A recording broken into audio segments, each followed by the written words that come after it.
Le bruit des talons de Vanessa claquant sur notre parquet à 23h30 un mardi soir aurait dû être mon premier indice.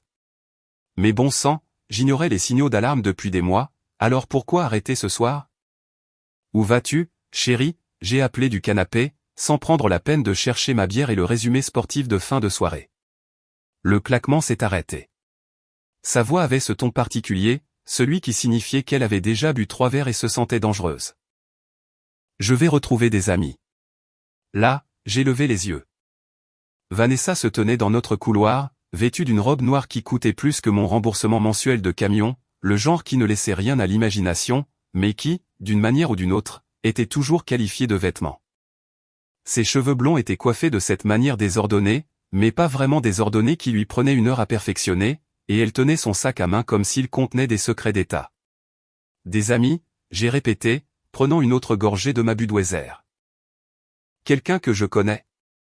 Elle a décalé son poids d'un stiletto à l'autre et j'ai aperçu l'éclair de culpabilité qui a traversé son visage avant qu'elle ne le remplace par ce sourire pratiqué. Juste Alissa et quelques personnes du travail. Alissa? J'ai hoché la tête lentement. Alissa Martinez, la meilleure amie de Vanessa depuis l'université. Celle qui pensait que le mariage était un inconvénient temporaire et que la tricherie était un sport récréatif. Elle vient te chercher? Je conduis moi-même. Dans cette robe. J'espère que tu ne te feras pas arrêter. L'officier pourrait penser que tu travailles dans un autre genre de coin. Le sourire a disparu. Ne sois pas grossier, Eddie. Eddie Aurin, c'est moi.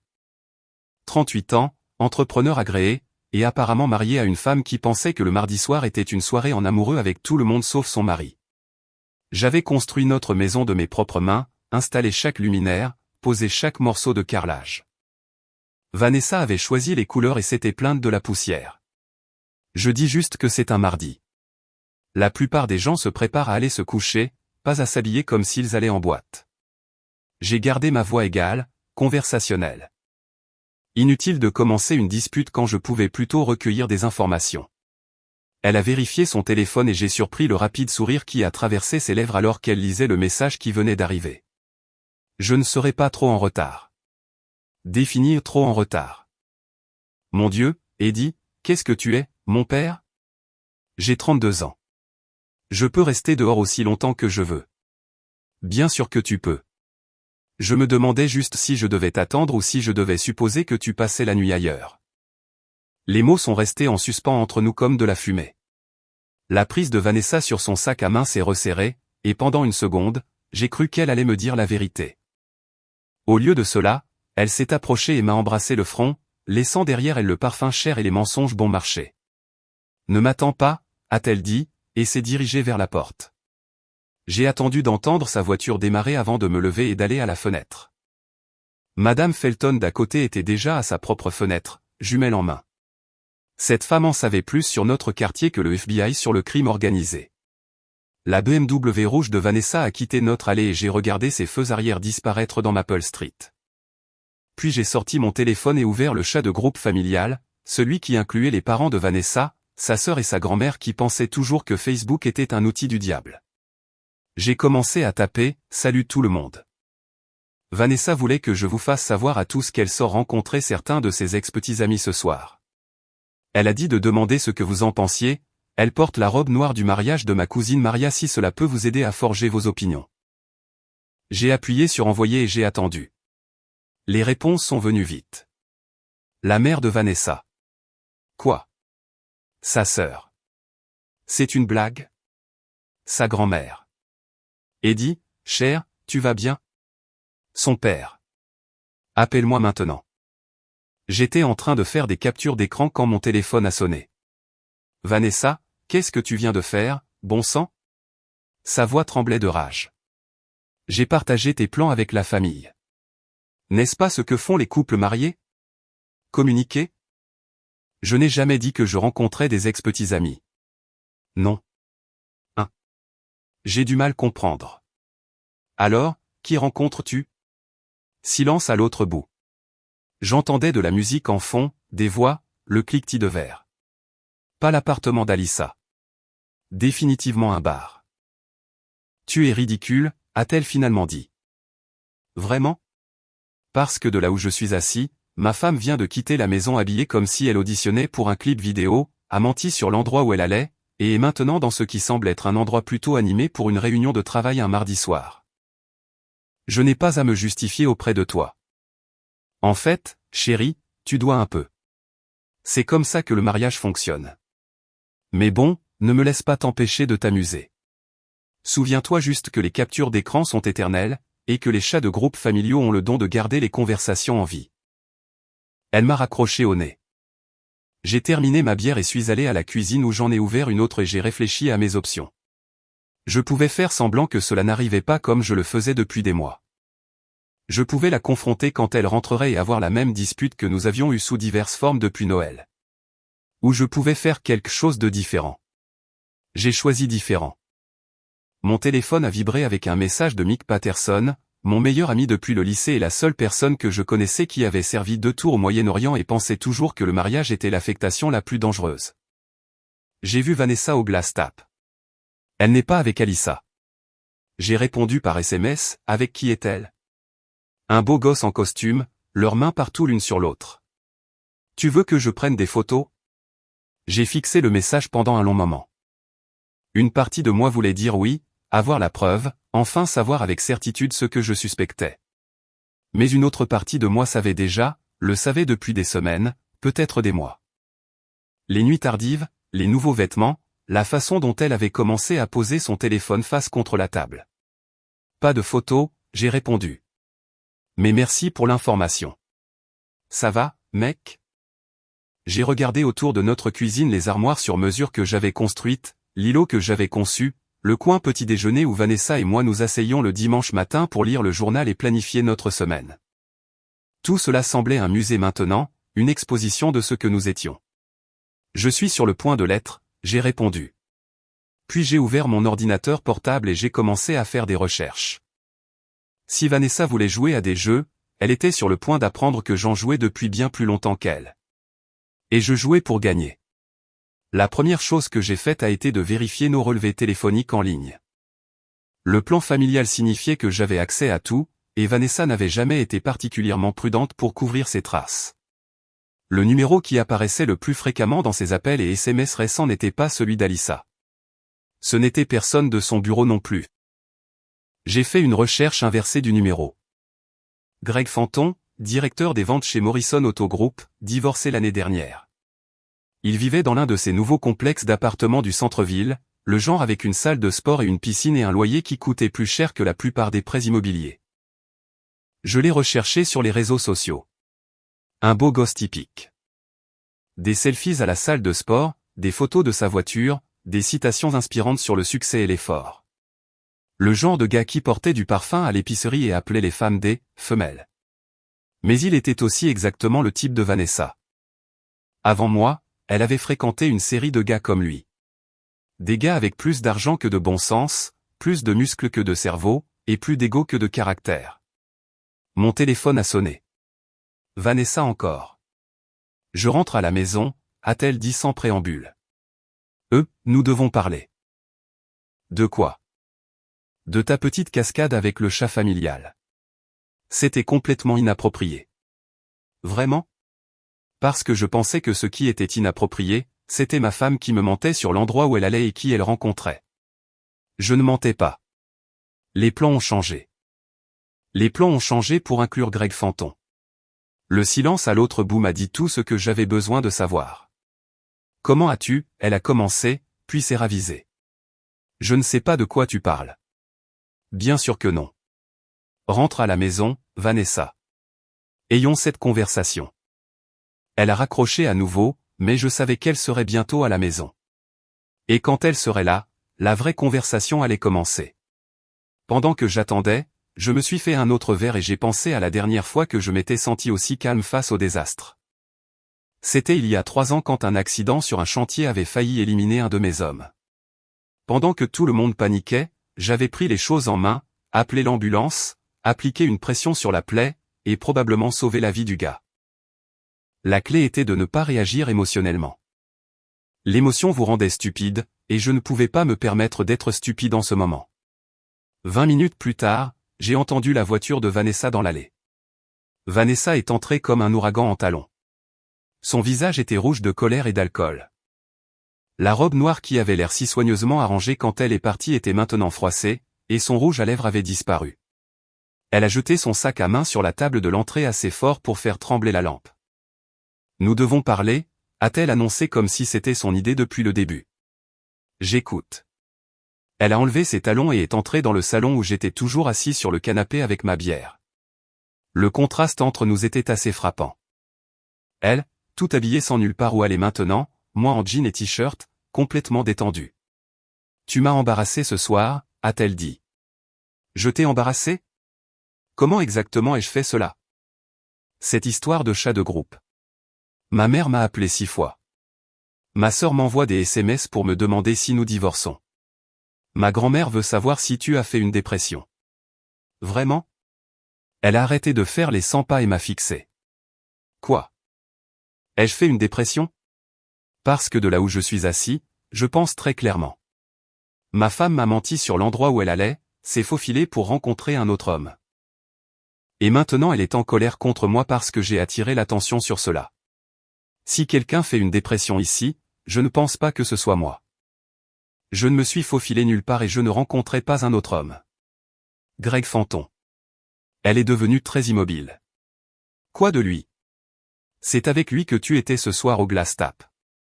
Mick t'a vu. Mick doit s'occuper de ses affaires. Mick est mon ami depuis 20 ans. Il veillait sur moi. Ce que ma femme a apparemment arrêté de faire il y a un moment. Vanessa s'est assise dans le fauteuil en face de moi, l'air soudain fatigué. Ce n'est pas ce que tu penses. Qu'est-ce que je pense? Que je te trompe. Est-ce le cas? La pause avant qu'elle ne réponde m'a dit tout ce que j'avais besoin de savoir, mais j'ai quand même attendu. Je voulais l'entendre le dire. Non, a-t-elle finalement dit, Greg est juste un ami. Un ami que tu rencontres dans des bars le mardi soir en portant ta robe la plus sexy et en mentant à ton mari à ce sujet. Je n'ai pas menti. Tu as dit que tu rencontrais Alyssa et des gens du travail. Greg travaille dans les ventes. C'est lié au travail. Je devais lui donner du crédit pour sa créativité, mais nous savions tous les deux qu'elle cherchait des excuses. Maintenant, Vanessa, j'ai dit doucement. Je suis au courant des appels téléphoniques. Je suis au courant des SMS. Je sais que tu le vois depuis au moins 2 mois. Ce que je ne sais pas, c'est pourquoi. Tu continues de prétendre que c'est innocent. Elle m'a fixé pendant un long moment, et je pouvais l'avoir calculé, essayant de comprendre ce que je savais réellement par rapport à ce que je devinais. Tu as fouillé mon téléphone, a-t-elle finalement dit. J'ai regardé nos relevés téléphoniques. Tu sais, ceux que je paie tous les mois, ceux qui montrent chaque numéro que tu appelles et envoies par SMS. C'est une violation de ma vie privée. Tu veux parler de violation? Parlons des vœux de mariage. Elle s'est levée brusquement. Je ne fais pas ça ce soir. J'ai bu. Tu es paranoïaque. Et rien de bon ne sortira de cette conversation en ce moment. Quand serait un bon moment? Demain? La semaine prochaine? Après que tu aies eu l'occasion de remettre ton histoire au clair? Après que tu aies eu l'occasion de te calmer et de réfléchir rationnellement? Je réfléchis rationnellement. C'est le problème. Elle s'est dirigée vers les escaliers. Je vais me coucher. Vanessa. Elle s'est arrêtée mais ne s'est pas retournée. Ce n'est pas fini. J'ai dit, je sais. Après qu'elle soit montée, je suis resté assis dans le salon sombre pendant un long moment à réfléchir. Le jeu intelligent ici était d'engager un détective privé, d'obtenir des preuves concrètes et de demander le divorce. Propre, simple, légal. Mais je ne me sentais pas particulièrement intelligent en ce moment. Je me sentais comme un homme qui avait été pris pour un idiot. Et les idiots faisaient parfois des choses stupides. Je suis allé au garage et j'ai ouvert ma boîte à outils. Dans le tiroir du bas, sous ma collection de forêts, se trouvait un petit appareil photo numérique que j'avais acheté pour un projet de documentation de chantier l'année dernière. Il avait la taille d'une boîte d'allumettes et pouvait enregistrer pendant des heures avec une seule batterie. J'avais aussi un traceur GPS, le genre que les entrepreneurs utilisaient pour suivre des équipements coûteux. Il était magnétique, résistant aux intempéries et pouvait être surveillé depuis mon téléphone. Au moment où je suis allé me coucher, Vanessa dormait déjà ou faisait semblant de dormir. Je suis resté là à l'écouter respirer et à planifier mes prochains mouvements. Le lendemain matin, elle était partie avant que je me réveille. Il y avait une note sur le comptoir de la cuisine. Je travaille tard ce soir. Ne m'attends pas, j'ai fait du café et j'ai appelé Mick. Combien as-tu vu hier soir, j'ai demandé. Assez. Ils étaient plutôt intimes.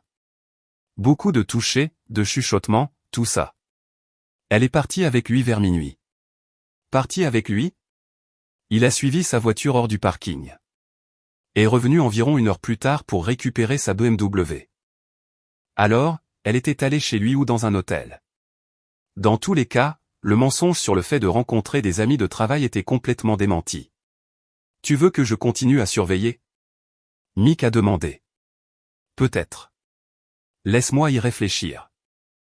Eddie, mec, je sais que ça craint, mais tu dois être intelligent à ce sujet. Prends un avocat. Obtenez des preuves.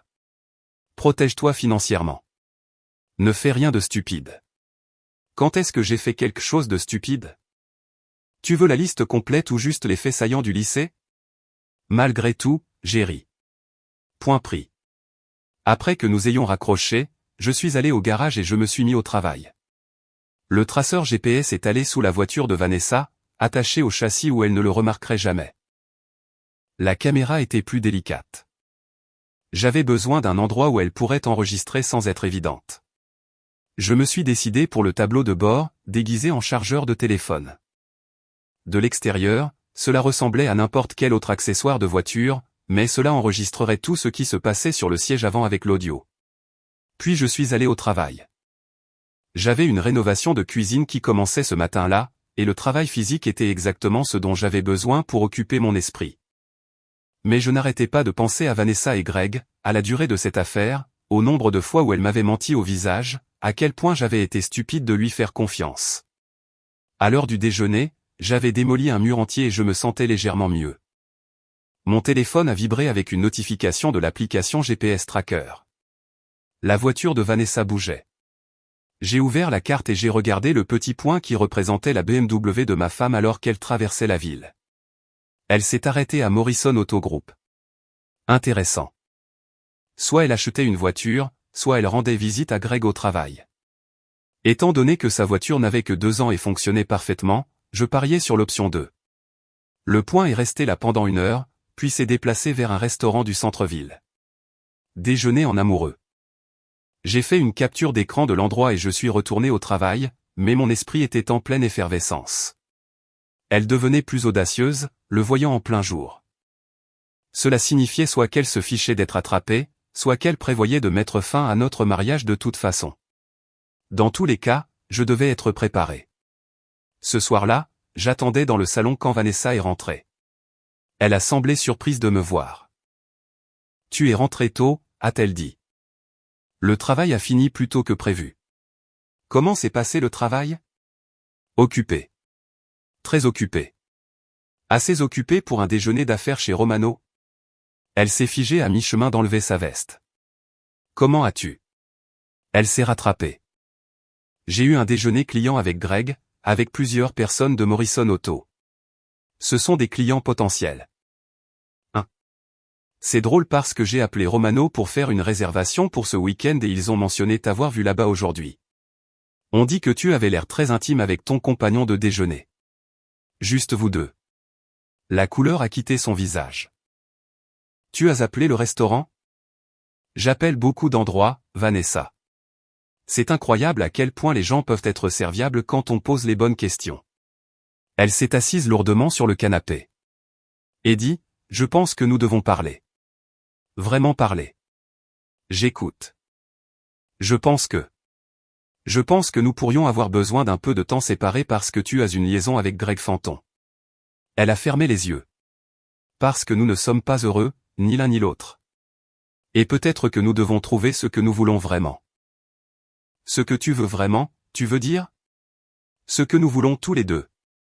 Je sais ce que je veux. Je veux que ma femme arrête de me mentir et de se faufiler avec d'autres hommes. Appelez-moi vieille école. Ce n'est pas si simple. C'est exactement si simple. Tu as fait un choix, Vanessa. Tu l'as choisi lui plutôt que moi, plutôt que nous, plutôt que tout ce que nous avons construit ensemble. Le moins que tu puisses faire, c'est d'être honnête à ce sujet. Elle est restée silencieuse pendant un long moment. Quand elle a finalement parlé, sa voix était à peine audible. Tu as raison. Je suis désolé. Pour quelle partie? L'affaire ou le fait d'avoir été attrapé? Pour tout cela. Je me suis levé.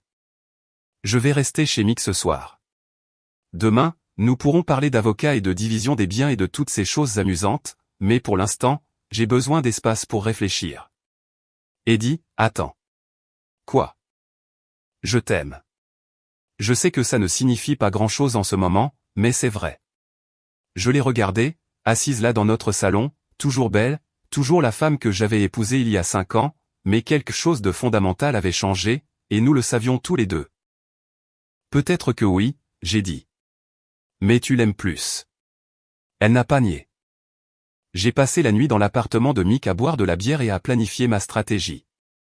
Mick, en bon ami et vétéran de son propre divorce houleux, avait de nombreux conseils. La première chose à faire, c'est de protéger tes biens, a-t-il dit, sortant une autre bière de son frigo.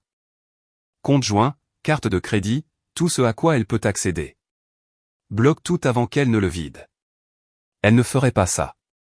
Mick m'a jeté un regard. Frère, elle te ment au visage depuis des mois et couche avec un autre gars.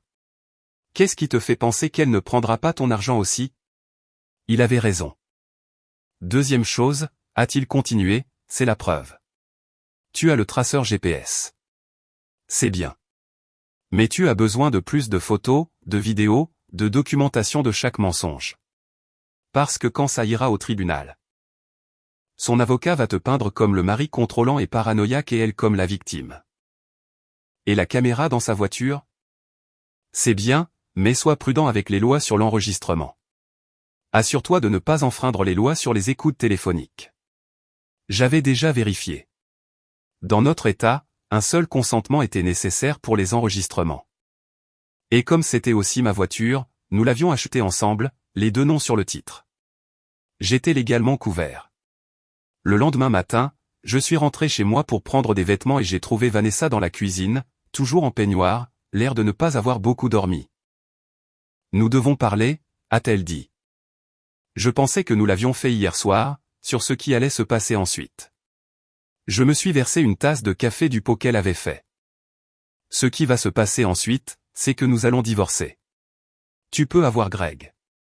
Je garderai la maison et mon entreprise et nous partagerons tout le reste à parts égales. Ça n'a pas besoin d'être moche, Eddie. C'est déjà moche. La question est de savoir à quel point ça va devenir plus moche. Mon téléphone a vibré avec une notification de l'application GPS. J'y ai jeté un coup d'œil. La voiture de Vanessa était toujours dans notre allée, ce qui était logique puisqu'elle se tenait juste devant moi. Mais il y avait une autre notification de l'application de la caméra. Mouvement détecté. J'ai ouvert l'application et j'ai vu un clip vidéo d'il y a 20 minutes. Vanessa en peignoir assise dans sa voiture en train de passer un appel téléphonique. J'ai mis mes écouteurs et j'ai écouté. Je sais, mais il est au courant de nous maintenant. Non, je ne pense pas qu'il ait des photos. Il reste chez son ami. Je ne sais pas, peut-être une semaine ou deux jusqu'à ce que nous puissions trouver quoi faire. La voix de Greg était plus difficile à distinguer, mais j'en ai saisi assez. Je t'avais dit que c'était risqué. On ne peut pas être vus ensemble pendant un certain temps. Peut-être que tu devrais aller rester chez ta sœur. Je ne m'enfuis pas, Greg. C'est aussi ma maison. Jusqu'à ce que les choses se calment. Je ne veux plus de drame. L'appel s'est terminé et Vanessa est restée dans la voiture quelques minutes de plus avant de rentrer. Je l'ai regardée maintenant, debout dans notre cuisine en peignoir, et j'ai réalisé qu'elle jouait toujours à des jeux, qu'elle complotait toujours, qu'elle mentait toujours, qu'elle essayait toujours de gérer la situation à son avantage. Tu as raison, j'ai dit. Ça n'a pas besoin d'être moche, elle a l'air soulagée. Bien. Je pense que si nous sommes matures à ce sujet, mais ça va être, le soulagement a disparu. Quoi? Tu vois, j'étais prêt à gérer ça tranquillement. Divorce, partage des biens, passer à autre chose. Mais ce matin, j'ai réalisé quelque chose. Quoi? Tu n'es pas désolé. Tu n'es pas désolé d'avoir trompé. Tu n'es pas désolé d'avoir menti. Tu n'es même pas désolé d'avoir été attrapé. Tu es juste désolé que ce soit gênant. Ce n'est pas vrai. N'est-ce pas? Parce qu'il y a 20 minutes, tu étais assise dans ta voiture à dire à Greg que tu attendrais que les choses se calment et ensuite, vraisemblablement, tu recommencerais à te faufiler. Son visage est devenu blanc. Tu enregistres mes appels téléphoniques. J'enregistre des conversations qui ont lieu dans des véhicules que je possède, sur une propriété que je possède, impliquant une femme qui me ment depuis des mois. Tout est parfaitement légal. D'ailleurs. Elle s'est assise à l'îlot de la cuisine, l'air stupéfaite. Tu ne peux pas utiliser ça au tribunal. En fait, si. J'ai vérifié avec un avocat hier. État à consentement unilatéral, tu te souviens? Et comme je suis parti à ce mariage et que tu utilises une propriété commune pour mener ton aventure, je suis parfaitement dans mes droits. Tu as parlé à un avocat. J'ai parlé à 3 avocats. Tu veux savoir ce qu'ils m'ont dit? Elle n'a pas répondu, mais j'ai continué quand même. Ils m'ont dit que l'infidélité n'avait pas beaucoup d'importance dans les états de divorce sans faute, mais que la faute financière, oui. Les biens cachés, les dépenses secrètes, l'utilisation de fonds conjugaux pour des liaisons, tout ça, ça compte beaucoup. J'ai sorti mon téléphone et ouvert l'application bancaire. Alors, j'ai fait quelques recherches sur nos finances. Des choses intéressantes. Comme cette charge au Marriott du centre-ville le mois dernier, 250 $. Je n'étais pas avec toi. Alors, avec qui étais-tu, Eddie? Ou celle-ci chez Victoria's Secret? 300 $. Mais je n'ai pas vu de nouvelle lingerie à la maison. Où sont passés ces vêtements? Arrête. Ou mon préféré, ce retrait en espèces de 500 $ le même jour où tu m'as dit que tu travaillais tard. Mais ton GPS t'a montré au complexe d'appartements de Greg. J'ai posé le téléphone sur le comptoir entre nous. Tu as utilisé notre argent pour financer ton aventure, Vanessa. C'est ce que les avocats appellent la dissipation des biens conjugaux. Cela signifie que je peux demander le remboursement de chaque centime, plus des dommages et intérêts. Elle pleurait maintenant, mais je ne me sentais pas particulièrement sympathique. Voici ce qui va se passer, j'ai continué. Je vais geler nos comptes joints. Je vais annuler les cartes de crédit. Je vais te retirer de mes polices d'assurance. Et puis je vais demander le divorce et tout demander. La maison, l'entreprise, les voitures, tout. Plus le remboursement de chaque sou que tu as dépensé pour ton petit ami. Tu ne peux pas faire ça. Regarde-moi faire. J'étais déjà au téléphone avec la banque. Oui, c'était dit au rein. J'ai besoin de bloquer tous les comptes joints. Les numéros de compte sont. Vanessa a attrapé mon téléphone, mais j'ai reculé. Oui, je comprends que les deux parties doivent généralement être d'accord, mais j'ai des preuves de faute financière. Je serai là cet après-midi avec les documents. Quand j'ai raccroché, Vanessa me regardait comme si elle ne m'avait jamais vu auparavant. Qui es-tu? A-t-elle murmuré. Je suis le gars qui t'a construit une maison de ses propres mains. Je suis le gars qui a travaillé 60 heures par semaine pour que tu puisses retourner à l'école. Je suis le gars qui t'aimait assez pour te faire confiance, même quand tu me donnais toutes les raisons de ne pas le faire. J'ai pris mon café et me suis dirigé vers la porte. Mais surtout, j'ai dit, je suis le gars que tu n'aurais pas dû trahir. 1 heure plus tard, j'étais assis dans le bureau d'un avocat, signant des papiers. À l'heure du déjeuner, les cartes de crédit de Vanessa étaient annulées, les comptes joints gelés, et j'avais changé les serrures de la maison. Mon téléphone sonnait constamment. Vanessa appelait et envoyait des SMS, exigeant que je revienne sur tout. J'ai ignoré la plupart d'entre eux, mais j'ai lu ces SMS. Ils étaient éclairants. C'est fou, Eddie. Nous pouvons arranger ça. Tu es vindicatif et puéril. J'appelle mon avocat. Tu ne peux pas simplement me bloquer l'accès à ma propre maison. Mes parents sont furieux. Comment as-tu pu embarrasser nos familles comme ça? Ce dernier m'a fait rire. J'embarrassais les familles. Vers 15 heures, mon téléphone a sonné avec un numéro que je ne reconnaissais pas, c'était dit. Monsieur Aurin, c'est Greg Fanton. Je pense que nous devons parler. Vraiment? Cette situation avec Vanessa est en train de dégénérer. Elle est très en colère. Je parie qu'elle l'est. Écoutez, je sais que vous êtes en colère, mais vous en prendre à elle ne résoudra rien. Je ne m'en prends à personne, Greg. Je protège mes biens d'une épouse infidèle. Une procédure de divorce assez standard. Elle dit que vous essayez de la laisser sans rien. Elle aurait dû y penser avant de commencer à dépenser notre argent pour des chambres d'hôtel et de la lingerie pour son petit ami. Il y eut un silence. Je ne pense pas que vous compreniez la situation. Je la comprends parfaitement. Ma femme a eu une liaison avec vous pendant au moins 2 mois.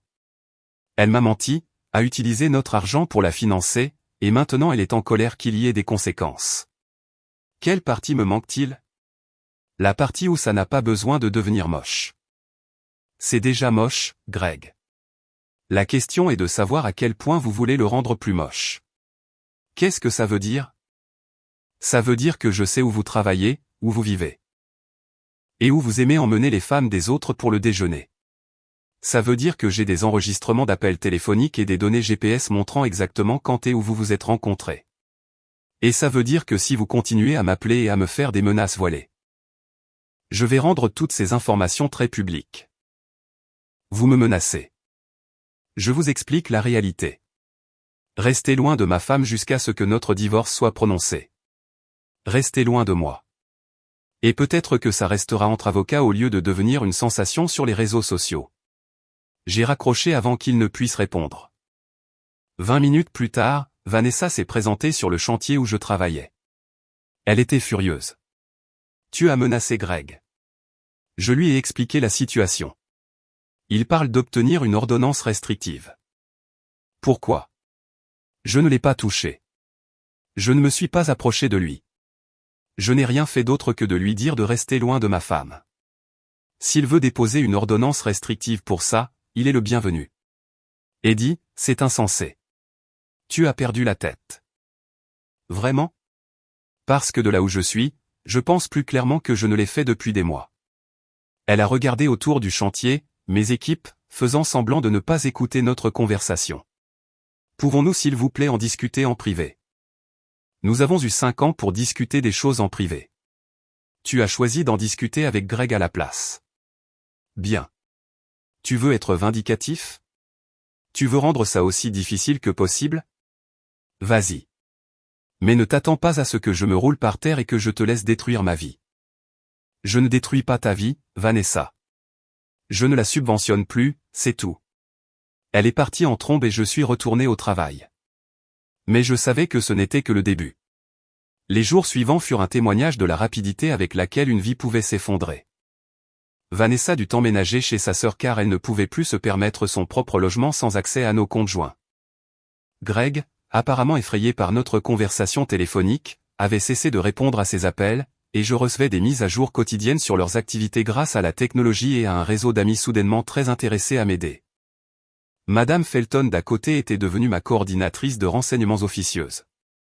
Cette femme avait des jumelles, un scanner de police et les numéros de téléphone de la moitié des commères de la ville. Elle m'appelait avec des mises à jour comme si elle dirigeait une opération de la CIA. Eddie, cher, ce Greg vient de passer devant la maison 3 fois.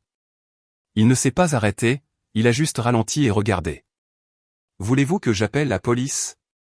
Non, Madame Felton, mais merci de veiller. Oh, et Vanessa est passée hier pendant que vous étiez au travail. Elle a essayé d'entrer par la porte arrière. Quand cela n'a pas marché, elle est restée assise dans sa voiture pendant 1 heure à passer des appels téléphoniques. Elle avait l'air très bouleversée. J'apprécie que vous me le fassiez savoir. Elle a fait son lit, et dit. Maintenant, elle doit s'y coucher seule, de préférence. J'ai dû en rire. Madame Felton avait 73 ans et avait des opinions plus fermes sur la fidélité conjugale que la plupart des conseillers matrimoniaux. Le traceur GPS fournissait également des données intéressantes. La routine de Greg avait complètement changé depuis notre conversation téléphonique. Au lieu de ses arrêts habituels, salle de sport, restaurant, bar, il rentrait directement du travail et y restait. La voiture de Vanessa, quant à elle, passait beaucoup de temps garée devant son complexe d'appartements. Apparemment, il l'évitait. Vendredi après-midi, Mick a appelé avec une mise à jour de sa propre mission de surveillance. Ta femme est de nouveau au Glass Tap, a-t-il dit. Mais elle n'est pas avec Greg. Elle est avec sa sœur et son amie, Alyssa. Elles boivent beaucoup et parlent assez fort pour que la moitié du bar les entende. Que disent-elles? Principalement des médisances sur toi. Elles te traitent de contrôleur, de vindicatif, de fou. Alyssa n'arrête pas de dire que Vanessa devrait te prendre tout ce que tu as. Autre chose? Oui, Vanessa n'arrête pas d'essayer d'appeler quelqu'un. Je suppose que c'est Greg, mais il ne répond pas. Elle est de plus en plus bouleversée à chaque verre. Tiens-moi au courant. 1 heure plus tard, Mick a rappelé. Tu dois venir ici. Les choses sont sur le point de devenir intéressantes. J'ai conduit jusqu'au Glass Tap et j'ai trouvé une place de parking d'où je pouvais voir l'intérieur à travers les fenêtres avant. Vanessa était au bar avec sa sœur Rachel et Alyssa, et elles avaient clairement bu plusieurs verres, mais plus important encore, Greg venait d'entrer. Je ne pouvais pas entendre la conversation de l'extérieur, mais le langage corporel racontait l'histoire. Vanessa s'est approchée de Greg. Il a essayé de s'éloigner. Elle lui a attrapé le bras. Il l'a repoussé. Elle l'a suivi jusqu'à une cabine d'angle où ils ont eu ce qui ressemblait à une intense dispute murmurée. Puis, Greg s'est levé, a jeté de l'argent sur la table et s'est dirigé vers la porte. Vanessa l'a suivi, trébuchant légèrement sur ses talons. Je suis sorti de mon camion et je me suis positionné près du parking où j'avais une vue dégagée mais ne pouvait pas être facilement vue. Greg, attends, a appelé Vanessa alors qu'il atteignait sa voiture. Je t'ai dit que nous ne pouvions pas être vus ensemble en ce moment, a-t-il dit assez fort pour que je l'entende clairement. Ton mari est fou, et je n'ai pas besoin de ce drame dans ma vie. Il me bloque financièrement. Je n'ai nulle part où aller. Ce n'est pas mon problème. Pas ton problème? J'ai quitté mon mariage pour toi. Tu as quitté ton mariage parce que tu étais malheureuse. Je ne t'ai jamais demandé de faire ça. Même à 30 pieds de distance, je pouvais voir le visage de Vanessa s'effondrer. Tu as dit que tu m'aimais. J'ai dit beaucoup de choses, mais je n'ai jamais dit que j'étais prêt à gérer les avocats du divorce et les maris fous et tout ce gâchis. Alors c'est tout? Tu vas juste m'abandonner? Greg a déverrouillé sa voiture. Je vais laisser les choses se calmer. Peut-être que dans quelques mois, quand ton divorce sera prononcé et que la poussière sera retombée, nous pourrons parler. Quelques mois. Greg, j'ai besoin de toi maintenant. Ce dont tu as besoin, c'est d'un bon avocat et d'un emploi qui paie assez pour subvenir à tes besoins. Il est monté dans sa voiture et est parti, laissant Vanessa seule sur le parking. J'ai attendu qu'elle rentre avant de partir. Mais j'en avais entendu assez pour savoir que leur relation était terminée, du moins pour l'instant. Greg avait eu peur et réduisait ses pertes, ce qui signifiait que Vanessa était sur le point de devenir désespérée. Effectivement, mon téléphone a commencé à sonner 1 heure plus tard. Eddie, nous devons parler. Je pensais que nous avions tout couvert. Greg a rompu avec moi. Je suis désolé d'entendre ça. Non, tu ne le es pas. Elle avait raison, mais je ne voyais pas l'intérêt d'être cruel à ce sujet. Qu'est-ce que tu veux, Vanessa? Je veux rentrer à la maison. Je veux arranger ça. Arranger quoi? L'aventure, les mensonges, le fait que tu aies dépensé notre argent pour un autre homme. J'ai fait une erreur. Une grosse erreur. Mais je t'aime, Eddie. Je veux sauver notre mariage. Tu m'aimes ou tu aimes la sécurité financière que je t'apporte? Je t'aime. C'est drôle comme cet amour est apparu juste après que ton petit ami t'ait largué. Elle pleurait maintenant. S'il te plaît. Je sais que j'ai fait des bêtises, mais nous pouvons réparer ça. Nous pouvons aller en thérapie, travailler ensemble. Vanessa, tu as passé des mois à me mentir. Tu as utilisé notre argent pour financer une liaison. Tu avais l'intention de me quitter pour un autre homme jusqu'à ce qu'il décide que tu ne valais pas la peine d'être ennuyé. Maintenant tu veux que je te reprenne parce que ton plan n'a pas marché. Ce n'était pas comme ça. C'était exactement comme ça. Alors quoi? Tu vas juste divorcer et me laisser sans rien. Je vais divorcer et partager nos biens selon ce que la loi considère comme juste, moins ce que tu as dépensé pour ton aventure, bien sûr. Je ne peux pas survivre avec ça. Tu aurais dû y penser avant de tricher. Elle a raccroché, mais je savais qu'elle n'avait pas fini. Les gens désespérés faisaient des choses désespérées, et Vanessa allait devenir très désespérée. J'avais raison. Le lendemain matin, je me suis réveillé pour trouver les pneus de mon camion crevés et un « connard » gravé dans la peinture de la portière côté conducteur.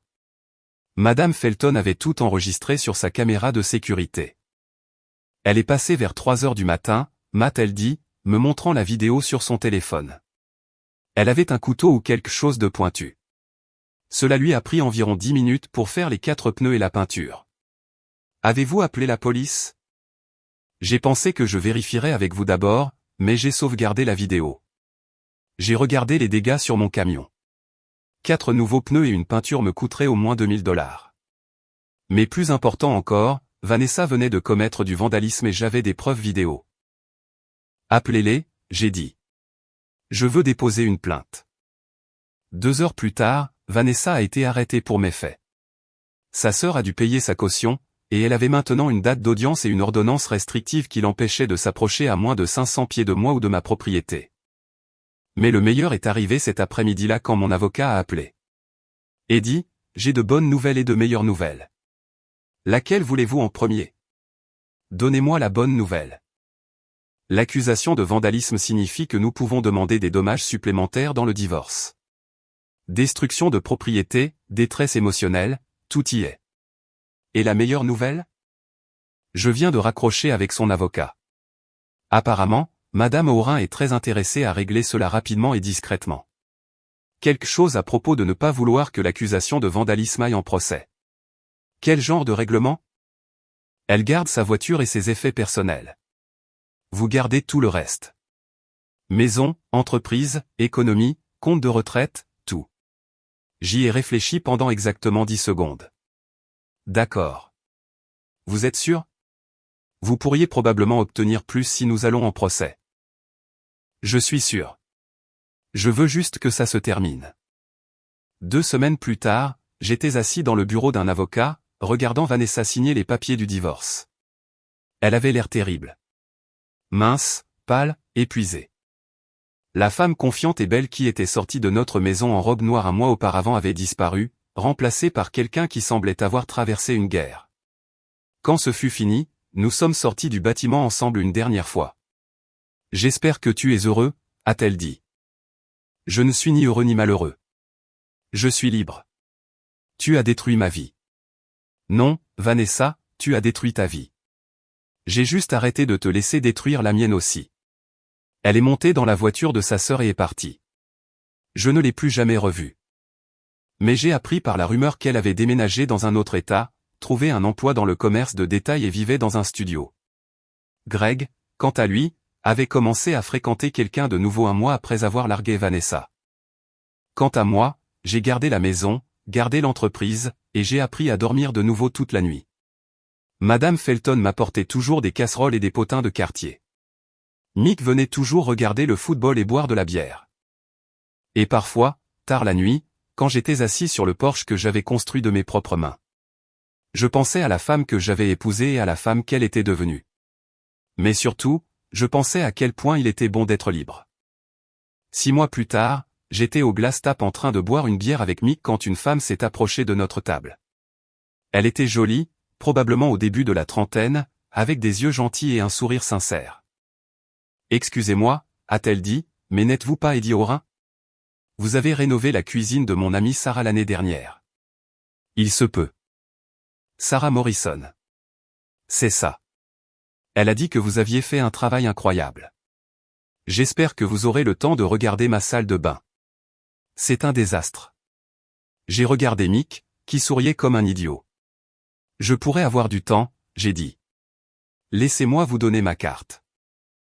Son nom était Jennifer. Elle était enseignante et elle avait divorcé il y a 2 ans. Nous avons parlé pendant 1 heure de rénovation domiciliaire, de bons livres et des défis de recommencer. Quand elle est partie, Mick a levé sa bière en un toast. Au nouveau départ, a-t-il dit. Aux leçons apprises, j'ai répondu. Nous avons bu aux 2.